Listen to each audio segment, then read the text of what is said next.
بسم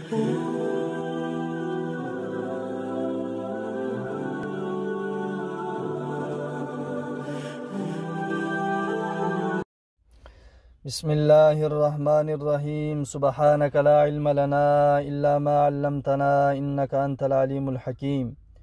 تمام ناظرین کو ہدایت اسلامک ٹیچنگ چینل پر خوش آمدید کہتا ہوں۔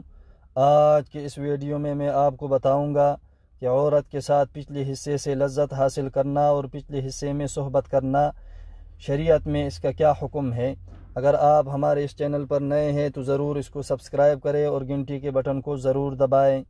جس طرح حالات حیض میں بیوی سے صحبت کرنا حرام ہے، یہ ممنوع فعل ہے، اللہ کے رسول نے منع فرمایا ہے۔ اللہ جل جلالہ سورۃ بقرہ کے اندر فرماتے ہیں وَيَسْأَلُونَكَ عَنِ الْمَحِيضِ قُلْ هُوَ أَذًى فَاعْتَزِلُوا النِّسَاءَ فِي الْمَحِيضِ وَلَا تَقْرَبُوهُنَّ حَتَّى يَطْهُرْنَ۔ آپ اپنے عورتوں کے قریب حالات حیض میں صحبت کے ارادے سے نہ جائیں یہاں تک کہ وہ اچھی طرح پاک نہ ہو جائے۔ اسی طرح بیوی کے دبر میں پخانے کا جو مقام ہے، مرد اپنا عضو تناسل اگر اس میں داخل کرنا چاہے تو یہ بھی حرام ہے۔ امام الانبیاء علیہ السلام نے صراحتاً اس برے فعل سے منع فرمایا ہے۔ حضرت خزیمہ بن ثابت رضی اللہ تعالی عنہ سے ایک لمبی حدیث مروی ہے جس کے آخر میں امام الانبیاء علیہ السلام نے فرمایا ہے کہ عورتوں کے پچھلے حصے میں جماع نہ کرو۔ جو آدمی اپنی بیوی کے دبر میں جماع کرتا ہے یعنی پخانہ کے مقام میں اپنے عضو تناسل داخل کرتا ہے، اللہ جل جلالہ اس کو نظر کرم سے نہیں دیکھیں گے۔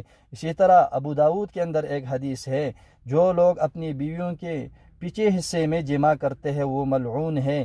امام غزالی رحمہ اللہ نے احیاء العلوم کے اندر لکھا ہے کہ پشت کی طرف میں صحبت کرنا عورت کے ساتھ یعنی لواطت کرنا درست نہیں، بلکہ اس کی حرمت اور زیادہ سنگین ہے اور زیادہ سخت ہے بنسبت حیض کے حالات میں عورت کے ساتھ صحبت کرنے کے، کیونکہ اس میں عورت کو ہمیشہ تکلیف ہوتی ہے۔ ہمیں چاہیے کہ ہم اپنے جائز طریقے سے عورتوں کو جب استعمال کریں تو جو مقام جو راستہ اللہ نے اور اس کے رسول نے مقرر کیا ہے اسی جگہ پر اپنے خواہشات کو پورا کریں، غیر فطرتی راستے کو استعمال نہ کریں، اس لیے کہ غیر فطرتی راستے کو استعمال کریں گے تو اللہ جل جلالہ کی لعنت اور رسول اللہ کی لعنت ہمارے اوپر ہوگی۔ اس لیے ہمیں چاہیے کہ ہم غیر فطرتی راستے سے احتراز کریں۔